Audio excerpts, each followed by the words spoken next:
So we'll start with you all telling me what is it that you people have done till now, right? So whom should we start with? Who would like to start with what they've been doing till now? Hello, ma'am. Okay, 1 second. I'll make everybody co-hosts so all of you all can share what you all have done. Okay. So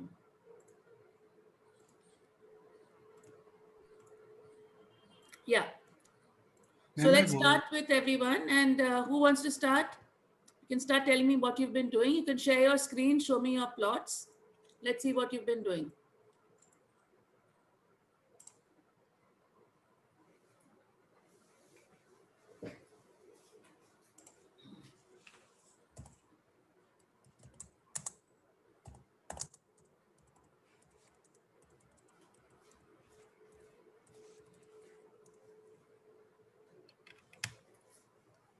Hello.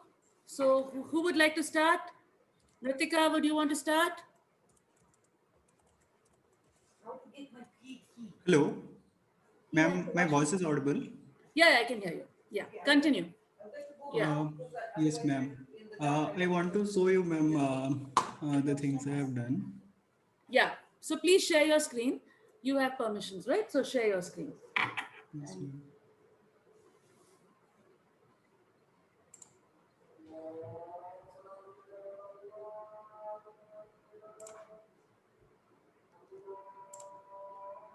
So, is it visible, ma'am? Yes. I think everybody can see his screen, right? Yes. So, This is actually, 1960. Yeah. yes, ma'am. So, I just created this Word file to keep track of, I mean, like what I have Very done. good. Yeah. Yeah. So please So go this on. is for NGC 1960. Yes. I selected the EDR3 and I chosen in course cone search this 1 degree radius, Okay. for which then I this PMRA PMDEC scatter plot I did. I mean, Okay. selected. This is the cluster, the bulb I selected. Then here, I mean, this is the HRD. I mean, try to plot Okay. this Very nice. Yeah. color magnitude diagram, and yeah. So this is just, I mean, showing this bulb I selected here, Yes. and without any cut. So, and here is the statistics for that selected region. So Okay. here I get this parallax, which is 0.80, the mean parallax,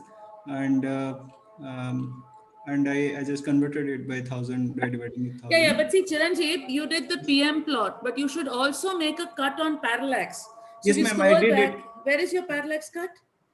Okay, Uh, afterwards. yeah, Okay. yes, Okay. ma'am. Continue. So yeah, so first I did here just the calculations thing, like mean distance is 1.247 kiloparsec I got, and So and this is the after the parallax cut or before?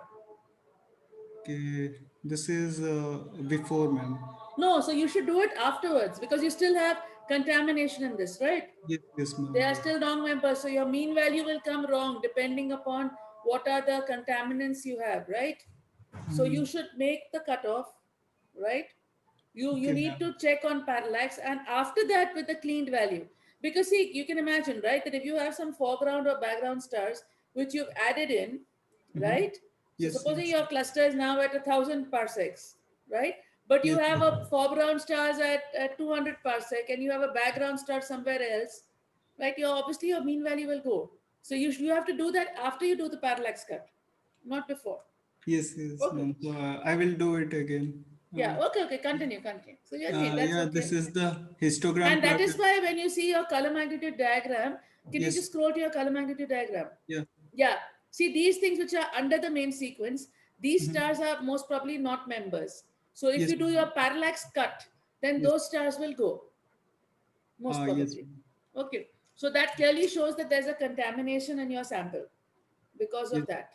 So you should do the parallax cut and mhm. then you will get your things. Okay. Yes, ma'am. Because Yes. otherwise your color magnitude diagram is not a clean color magnitude diagram. It has contamination. Ma'am, I did that, but just not calculated for the same. Yeah. Oh, it's okay, it's okay. You can do it later. Yeah, here on the basis on the distance, I just selected from 1100 to 1300 kiloparsec Okay. region. So, and after that, the color magnitude looks like this. Okay, very good. Now you see, now there's very little contamination. Yes. These fainter stars, you have some problems, but in them, what happens is as they are fainter, your errors in your proper motions and parallaxes and all are also large. So that's why these ones have been wrongly identified. So actually, we have not even made, at present, we have not made any cutoffs in terms of errors, right? And that's when essentially with fainter stars, your errors become larger. So that's why you have it. But this is nice. This is good. Very After good. that, also again I did, ma'am, the photometric cut on this part. Okay. This is the final after the photometric Okay. cut. Very good. Very nice. Yeah. Very good. So now you're ready for isochrones. Yes, ma'am. Yeah. So, ma'am, during the Astro Adda session, you shared a ISO 8 file. Okay. So I try to use that thing. Okay. So Good. here is my I mean here is this is the that ISO 8 file, Very good. and, Yeah. with the line diagram I wrote this, and Yes. yeah, after the distance modulation I calculated this thing, and after doing the correction, uh, I, Yes. I got this kind of I mean, like Yeah. this. Okay. Very So good. yeah, and after that I tried. I mean, here is one my doubt, ma'am. Like the E B minus V, you said like this value I got from that same MWSC table you said that day. So, Yeah. but you multiplied something 0.77 there, Yeah. so Yeah. I don't Yeah. get it what it was. So I just only changed this value 0.250, and Okay. it almost fit there. Okay. Okay. Very good. So this is good. This is good Yeah. to what you've done. So So also, ma'am, after that, I have downloaded this isochrones file by myself, randomly generated for EDR by adding a filter. But this looks like this. okay. Okay. For Very good. comparison, I just added. So actually, the age of 1960, I'm googling and seeing it. It actually tells me it's about log is 7.44. That's what I can see. So 7.5. So 8 is not too bad. It's slightly wrong, but it's okay, right? So I will later on show you how to get the exact isochrones. So Okay. can you just scroll to that fit of the isochrone to that thing? Yeah. Okay. So I hope everyone is listening. I think most of you all would have managed to do what Chiranjeev did, right, till this stage, right? So once you have your clean color magnitude diagram, we have to fit these two isochrones. What are isochrones? Isochrones are samples of stars of the same age, varying in mass, right? And I will later on just show you how do you actually get isochrones for all ages, right? So then for the given cluster you have, you fit it to different isochrones to actually see what fits. Now this is not a bad one because this one is log t is 8, actual value for 1960 is 7.5, so you're slightly off, not too much off.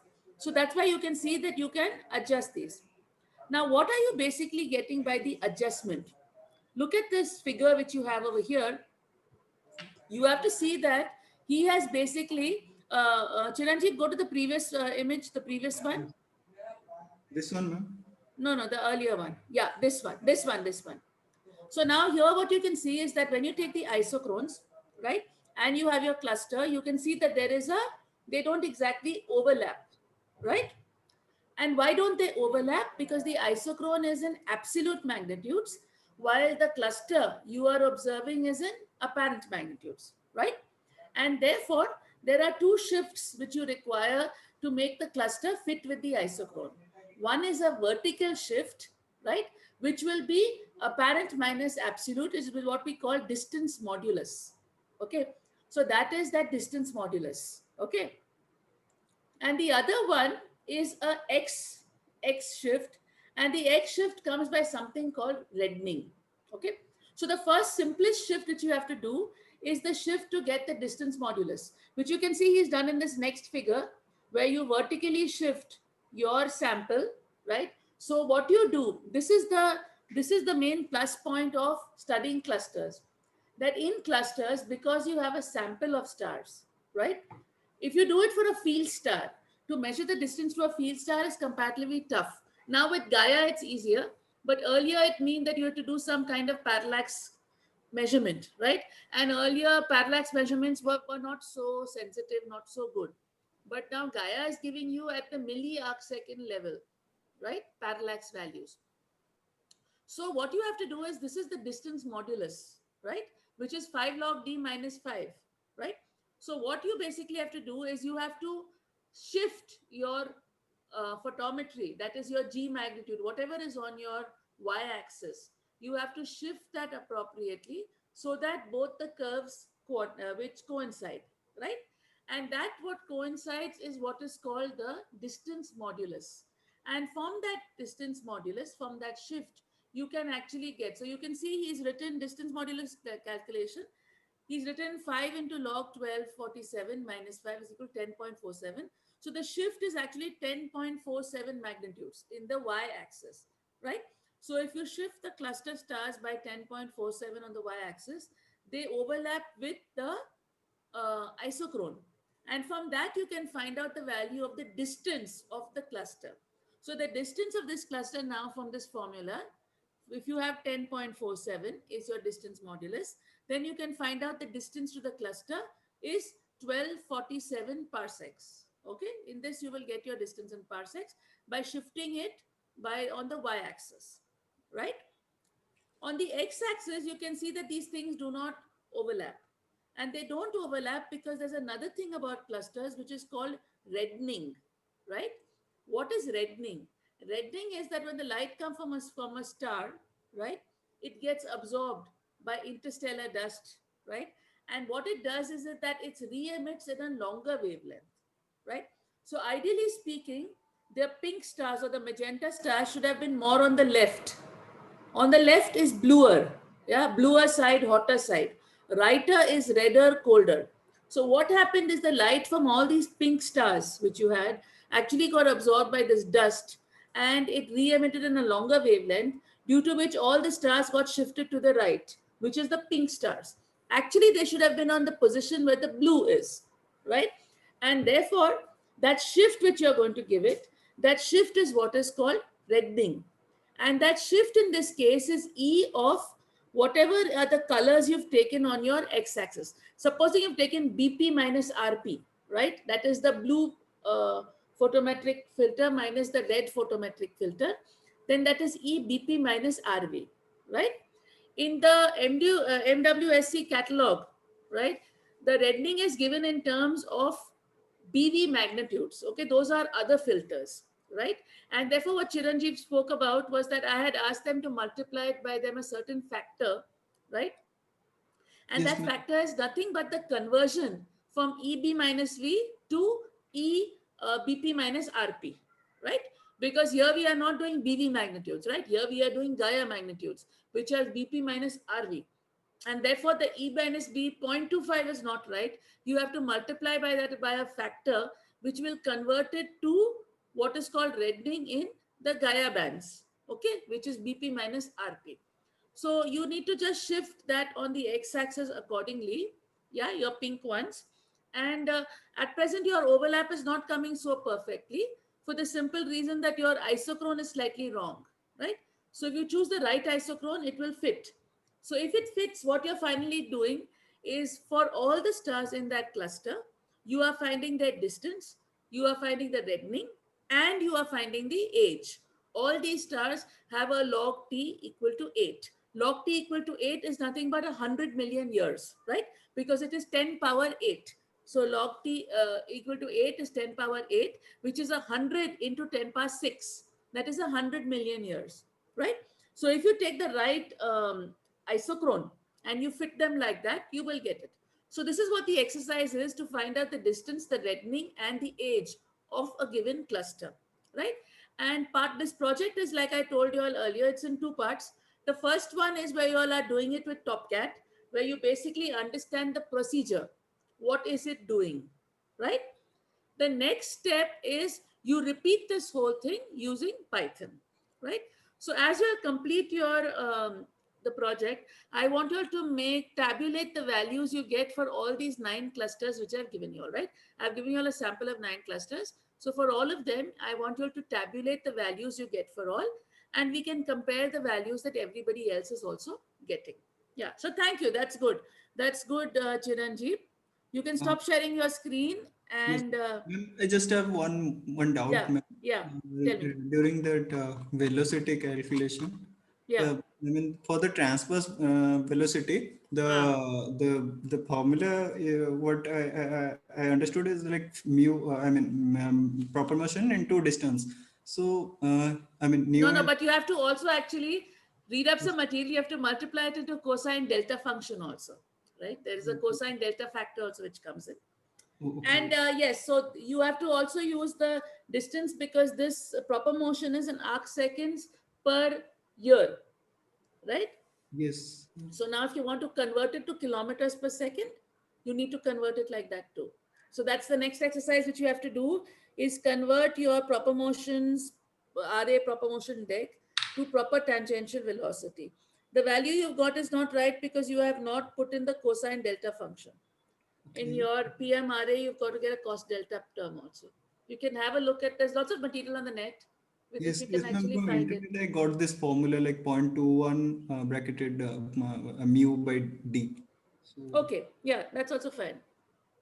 yeah, okay, And you got your transverse velocity is 0.573 kilometers per second. Okay, let's see what the others get. I'm not sure how right that is. I'll just check with the others. okay, Okay, okay, okay, good. So Bakika, everything is clear, right? So repeat it all for all your 9 clusters. I'll show you how to get the isochrones and then do it with Python, right? So let's see the next. Who else? Who else would like to talk about what they've done? Avik, where's Mritika gone? Avik, Vandana, Suman, please show us what you got. Yeah, this is Vandana here. Yeah, hi. Hi. I'm I just joined out of curiosity. No, no, join us, join Yeah, us. You're most so welcome. I've not done anything. I was doing the other project, so Okay, no I was problem. just curious, so I Yeah, just joined. yeah. Okay, okay. No, I mean, you're most welcome to come. No problem. Yeah, thank you. What about Suman and Avik? I think you sent me some plots, right, Avik? Yes, ma'am. I have sent some Yeah, so you can just plots. share it now so that everybody can see it. I Yes, had a I look at will. your plots, but share it. Let the others see But it. I have not done anything further because I was Doesn't okay. matter. You show me what you did. Ma'am, So I I've made think. you co-host. You can share. Come. Thank you. Thank you. Yeah. Okay, so I will share.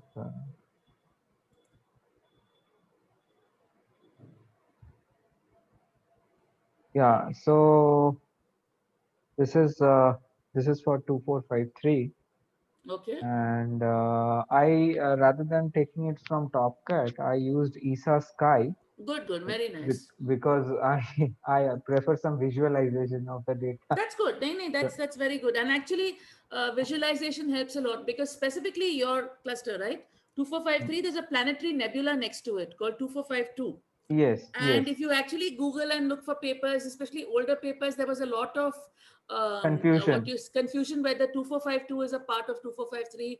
Are they Yes. separate? Are they not? And actually, I worked on this for my own PhD. We I derived that they are different. They are not this thing. But I don't know yes, now what is the deal with new data. What do people now think about it? But it was one of the clusters I did for my PhD itself. So it's yes, familiar ma'am. to I me. saw your papers too. No. So visualization helps because if you visualize it, you will see what else is in the neighborhood. Sometimes what's interesting about these clusters is you may have a cluster where there's an H2 region nearby, like in this case, Hmm. it's the planetary nebula. There Hmm. could be a case we have not done any, but I will. And we can try doing that. Some of them which are binary clusters, Yes. and they're in the same part of the sky. But sometimes these two is foreground background. Sometimes they are real binaries. Yeah. So when you visualize it, it obviously gives you a better feel for what data are you looking at, right? Okay, go on. Yes, ma'am. So in that, I put some filters based on the Gaia documentation. Very So good, very good. That's a good idea. so around I put it here around 19 or 20 because Okay, 20 be very good. beyond 20 some there will be errors to Yes, increase that's the right. SNR. That's Also right. in proper motion RA and proper motion deck I have put some filters. Okay, So good, good. parallax I have once I have plotted, then put some. I got a parallax and then did a parallax cut using this also. So this is actually the second trial, which that's why S2. So Okay, good.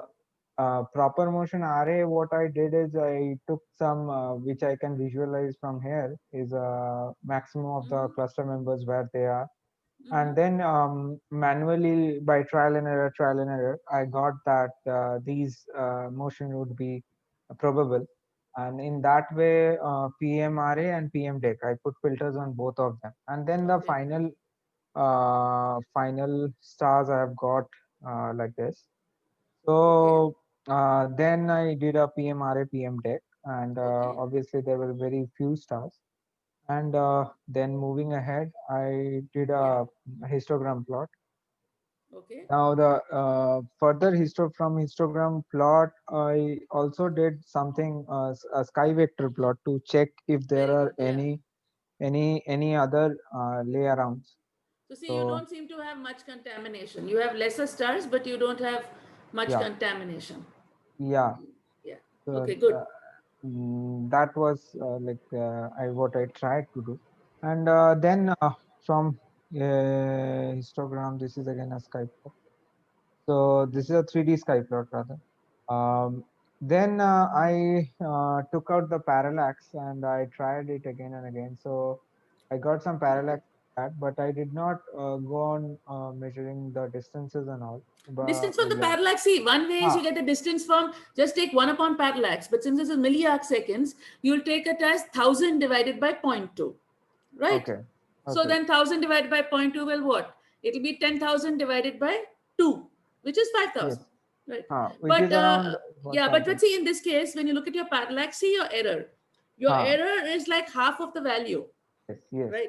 So yes. that's not very nice. I don't know, see, in your subset for calculations, have you really taken the cluster members or have you taken everything?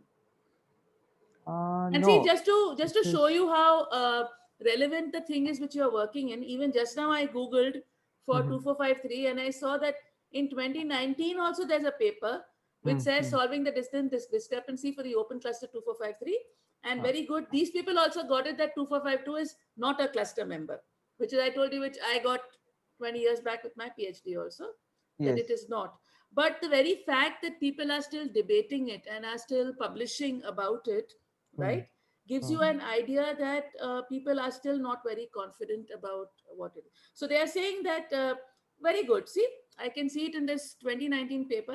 It says distance is 4.7 kpc. Now just stay mm. over there. Show me your parallax. See, your parallax was zero point 0.2, right? My So like uh, I told you, zero point 0.2 will 4.3. be so distance in this paper it says 4.7 plus minus zero point 0.2 kpc. So you're pretty close, right? But if Uh, you ah, understood, right? So I said yeah, this 2019 paper is the yeah, recent paper, yeah. I which am is also 4.7. 4.7 plus minus 0.2 2 Correct. kpc. Yeah, Yours is slightly this thing, and yeah. I'm just checking what is the. They've used DR2. They've used Gaia DR2. Yes, yes, But yes. along with that, they also, if you see what another thing which is would be nice. I guess you're a student, right? Yes, ma'am. No, actually, I'm a science educator, and which Okay. ones are the? No, no, good. So that's also good. What I would also like you all to learn is how do you actually read scientific papers and understand it. So Mhm. if you concentrate, supposing only on 2453, have a look at this paper, Yeah. right? Google for it, look for it. You don't Yes. worry about all the other 9 ones. Stick to 2453, Uh, and you Google and see this guy has actually used Gaia DR2 and got yes. these Yes. values. And you can Yes. actually try an exercise of repeating what he did in his analysis, right? Hmm. Basically, so that you understand what kind of analysis are professional astronomers doing, right? Yes. Otherwise, you think CRA, what we are doing is just some toy stuff. It's not toy stuff. The level of this workshop or this course is specifically to help students or help interested people, not only students, Uh, anybody interested in doing astronomy research, to actually see how can you get into it, right? yeah. Right. So Obviously. now that you already have some experience because you did these plots, right? Yeah. Yeah, Do ma'am. this, that you go through this paper of this guy. Okay, Mm-hmm. this is a group, Gonzalez, Dias, whatever. Yes, There's a ma'am. group I am that seeing that paper. Yeah. very good. So Ah. please see the paper. And I Mm. think a good exercise for you, especially since you're a science educator, is Mm-hmm. try to see how do they describe their work, right? Yeah. And can you understand or follow the steps that they are following? Because Fine. if you want to do research on your own, Hmm. right, then what you publish, see, these people are at ESO, right? Yeah. They are from European Southern Observatory, which is a very high, they are, ESO is very high, a very high standing in the Obviously. astronomy, this thing. Obviously. So if you can understand well what they have done, see, the other important thing what they've done is that they've also added data from the 2.5 meter telescope, which is at Las Campanas. Okay, there's Yeah. another, because ESO basically has a lot of telescopes, right? They Yes. have a lot of, Yes. so Obviously. they've coupled that data with the Gaia DR2 data. So I want you Yes. to see how has Gaia DR2, enriched that data, and how important was it for them to have that data when they already had Gaia data, right? Okay. Why did they need to have both these things? Okay. Yeah, then Okay, you would ma'am. be able to appreciate what are they doing, right? Okay, And I ma'am. think it would be nice for you to have a look at this paper. So when you Yes. present, if you Hmm. want, you can focus specifically on this cluster and Okay. specifically on this work, right? Okay, ma'am. And again, exploring the same problem which I was telling you about, that planetary cluster, that Planetary Nebula 2452, and that. Okay. Basically, the thing is that stars, it's easier to measure the distance. Planetary nebula a little tougher because Hmm. it's a nebula, right? But have a look at this thing and try to understand it, right? I think that will give you a different view Ma'am, to the problem. Yeah, just an idea from my side that yeah, if we can revisit, because this is DR2, so probably yeah, DR3 would yeah, enrich exactly. the So take the thing. paper and revisit it with DR3, Yeah. EDR3. Do Hmm. that. Start doing Yeah. that, and let's see what you get. Okay, For ma'am. all you know, you may be able to even publish a paper. I mean, some of the group, no, but actually, seriously, that's what some of the groups are actually doing.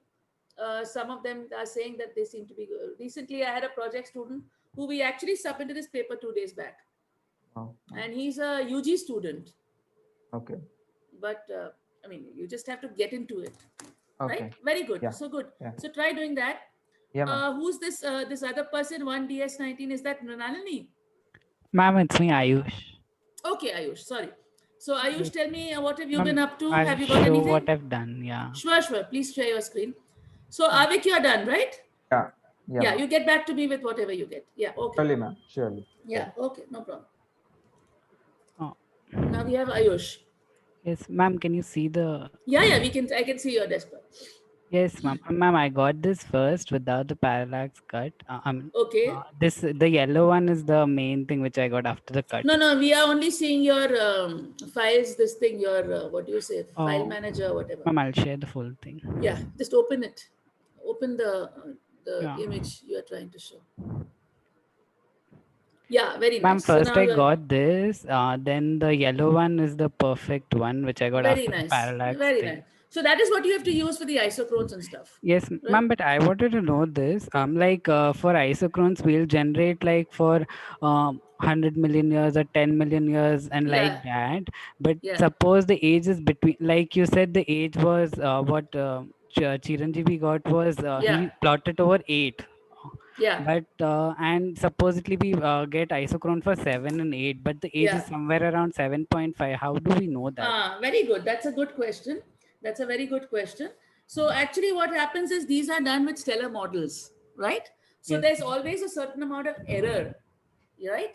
So what they do in log T, they only do it to the level of 0.1. Okay. Okay, ma'am. So you will have 7.1, 7.2, 7.3, 7.4, 7.5. Yes. And if you feel that your cluster requires 2 isochrones, you can plot both. And you can say it lies between these two, right? Sometimes there are some interesting clusters where you actually have 2 stellar populations. By 2 stellar populations, I mean that there was a certain set of star formation at some time, and then another set of star formation another time. So you actually see these certain clusters which are very interesting, in which you can actually see 2 isochrones are required to fit it, right? Because you actually see 2 different populations of stars. So that was a good question. It does happen at times that you may have more than one isochrone to fit. That is also true. It does happen because in all this, we are assuming that all the stars were born at the same time, right? Okay. But And there ma'am, is nothing which stops star formation. I mean, is there something we don't even know? Yeah, so Okay. that we know. And today in the morning, someone shared that isochrone video in the Yeah. group itself. I went through that, and Tim Hamilton showed us like for 1.8 minus 1.8 metallicity. Yeah, actually, But Tim that Hamilton was talking about globular clusters, which okay. basically are low metallicity objects. These are all open clusters. So, So how do we so know about the yeah. metallicity? So isochrones, when you download them, you Yes, choose the metallicity you want, right? ma'am. So How do I these know ones are that so metallicity? we just assume that what is on Okay, the disk has solar metallicity 0.19, right? That okay, is Z is equal to 0.19. And okay, in the halo, they have low metallicity. So we do okay. that, uh, but isochrone fitting is not the way to find metallicity. So what people do is if you do Mm, spectroscopy of a star, right, then you will get the chemical composition, and then you will have a better handle on the metallicity of a star. So ideally speaking, if you are fitting an isochrone to some cluster, for example, you should have had some kind of information about the metallicity of at least some stars of that cluster, right? And okay. therefore, you'll see that with Gaia data, there's also lots Mm, of spectroscopic surveys which are going on, right? So through okay. spectroscopy, you know the metallicity, and then you use that to fit it, right? But earlier, when all that data was not there, people just assumed that everything on the disk is 0.19. If it doesn't fit, if it gives you a Yes. pathetic fit, then you Mm, say, oh God, I was forced to change my metallicity to get a good fit. And hence I can say that the metallicity is different, right? okay. Yeah. So that's how it was done. But so Tim Hamilton's isochrones will not do for these open clusters. The list I've given you Oh, is for open clusters. yes. You can use his globular cluster list, which he gave us, Yes, ma'am. and that's also there on the website. Yes, ma'am. Use It's there. that with Okay. Gaia EDR3, Mm, and then you can use those isochrones. But then you have to use the isochrones for Gaia filters. He gave you okay. for HST's filters, right? Hubble Yes. Space Telescope filters. So you will Ma'am, have to shift it it was a to Gaia fluid. filters. Yeah. Okay. That also, if you Google around in the net, you will find how to convert Okay. those filters to these filters. There's Yes, just you have ma'am. to multiply it by a factor, a coefficient, Okay. right? So Ma'am, that can and be done. one thing, I mean, I don't know if Yeah. it's silly. When we load the data, like we mentioned what do we say, the cluster name in the top cat to load. I mean, how do I know how much radius should I take in arc seconds? That's also a good question. So one good way is if you observe it with ESA sky, look at Yes. the cluster. Actually, look at it. What is a star cluster? It's an overdensity of stars, right? Mm-hmm. So you can see the overdensity and estimate the radius yourself. Otherwise, there are star cluster catalogs like the one that Chiranjeev mentioned, MWSC, Yes, Milky Way ma'am. star clusters. So in Mm. those catalogs also, there are some sizes given. For all Oh. clusters, there are sizes given. So you Mm. can cheat and get the cluster size from that catalog, or you can observe it with, with ESA Gaia and take it. Or you can do like what even Chiranjeev did, is that you Mm. took a larger size. You took a 1 degree area around the cluster. 1 degree is a Yes. very large area, right? Yes, So ma'am. the cluster will definitely fit within 1 degree. So you Oh. take 1 degree and Mm. then you apply your proper motion and parallax cuts and you will find a radius, right? Okay. So actually, one more thing you all can do is even to find out the radius of the cluster, right? Okay. Yeah. So Thank you. that's it. So the Yeah. safer thing with Gaia 1 is take a bigger area, and what is not a member will anyway get thrown out. So Yeah. you don't lose it. Only you have to wait a little longer for the download. Otherwise, it's Okay. all fine, Yes, right? ma'am. Yeah. Yeah. But all of y'all can actually correspond on WhatsApp when you get things. We needn't only wait for sessions. So in between, I don't want you to get stuck and stop. So if you Oh. have any questions, you're most welcome to ask, right? Generally, I do see my WhatsApp, so don't worry. And the Yeah. others also may be able to give you their answers, right? Thank you, ma'am. This was my doubt. Welcome, no problem. Now we only have Suman. Suman? Yes, ma'am. Actually, I am doing the galaxy morphology project, so Okay, I yeah, I will know do that. these works, Okay, no but problem. after. No Okay. problem. Yeah. So all these recordings were anyway there on the website, so you can have a look, right? So is Ma'am, that all? Yeah. ma'am, Who's one that? more doubt. Ma'am, Yeah. Ayush. Yeah, Ayush, tell me. Ma'am, like you showed us from parallax, what we get mean parallax, we can get a distance. Yeah.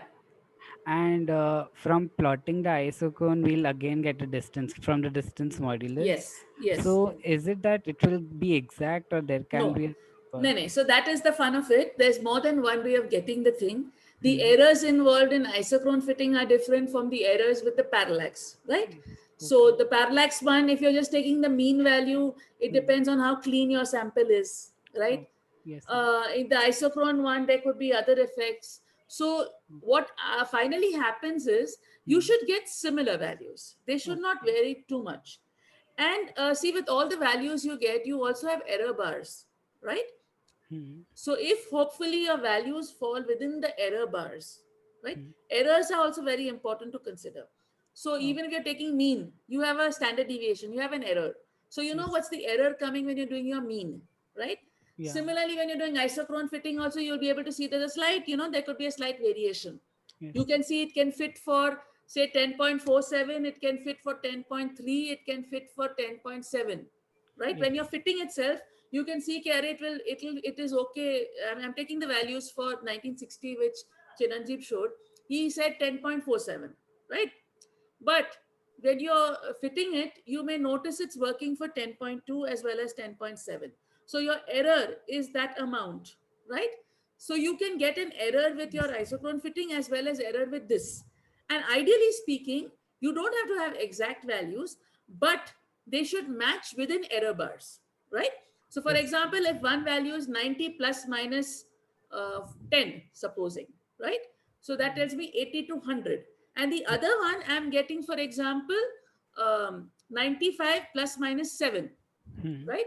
So that means 88 to 102. Yes. So now you can see that both these don't exactly overlap, but within error bars, they agree. So that's fine. Ideally, that's what you should get. Okay. So ideally, you find it out through more than one way, and they should match. Okay. Ma'am, and can Otherwise, you there's something wrong. tell about how to calculate the reddening thing? I think we'll leave reddening for the next session. Okay. Let's do this for today because reddening is not a very trivial thing. But basically, like I told you all, you in that Astro Adda lecture, it's there. You have to just multiply, in your case, multiply E by minus V into a common factor. I think what was the value, Chiranjeev? I forgot. 0.77, ma'am. 0.77. Yeah. So just take the EB minus V. You multiply 0.77 into. So that is a constant, ma'am? A constant across photometric systems. Oh, okay. But the value of EB minus V will be different for different clusters, right? Because it depends upon which part of the sky they are, what is the dust over there. So for example, 1960, your EB minus V is 0.25. Another cluster, your EB minus V can be 0.8. Okay. Other one, it can be 0.17, right? So the value of EB minus V will vary. But the conversion from one photometric system to another photometric system is constant, obviously, right? Because it's basically telling you how to map EB minus V to EBP minus RP, right? Okay. Okay. What I'll do is on the WhatsApp group, I will share those some isochrone files so that you all can use that. Okay. And later on, I'll show you how to get that isochrone. Ma'am, one doubt, ma'am. Yeah, tell me. During the plotting that color magnitude diagram, like you select the parameters like GP minus RP or like how to understand about those parameters, or like how can we choose something like again? So I told you, no, we will next time we'll have a session on reddening, but basically you have to see what is the X shift. See in that pink and blue, you could see, no, that even when you shifted on y-axis, on X it was not overlapping, no. Yes, So you have to see how much to shift those pink stars so that they overlap with the blue stars. And from that, you will directly get your value of EB minus V. You understand, right? If you remember in the plots you showed, pink was not coinciding with blue, right? So you had to move pink towards the left, right? Yes, so you check how much do you have to move towards the left, right? And supposing you had to move it by 0.7, okay? So now you'll say your EBP minus RP is equal to 0.7, right? Okay. Huh? And you'll say that is equal to whatever into EB minus V. So you can get EB minus V. So that is just your X-axis shift, right? Okay, but when you're fitting that isochrone. Ma'am, actually, my doubt is like in that list, there are a Yeah. lot of parameters. So I mean, like the color for color as you chosen No, that. those are all other parameters for clusters. Don't worry about those as of now. Okay, We, okay, we okay. can Yeah. talk about them later. But yeah, there are many more parameters which we find for star clusters, and they are the Okay. ones listed. Okay, no problem. Thank Don't you. worry. Okay.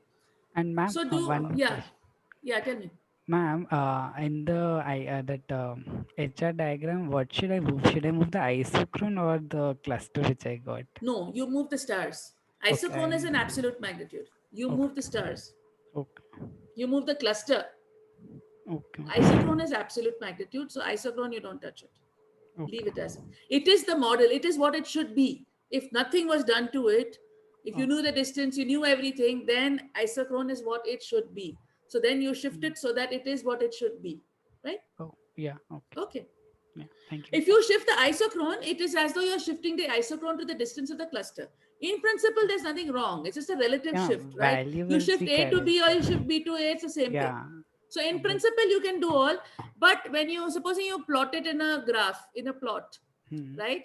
Then yeah, you're suddenly showing isochrones with other magnitudes, with apparent magnitude. But in principle, it's also fine. Like I said, you shift A to B or B to A. yeah. In principle, it's the same thing. You're not doing anything wrong. Okay. But generally, if you see papers and all that, what they always do is they shift the cluster. Leave the isochrone, because isochrone is an absolute magnitude. You shift the cluster stars, right? Yeah. Ma'am, this is Avik. Yeah. I was asking one thing, ki how to, as we have seen that my analysis contains errors much. So how to Yeah. reduce that error? So that you need to see. Not Need by to see that yourself. Yeah.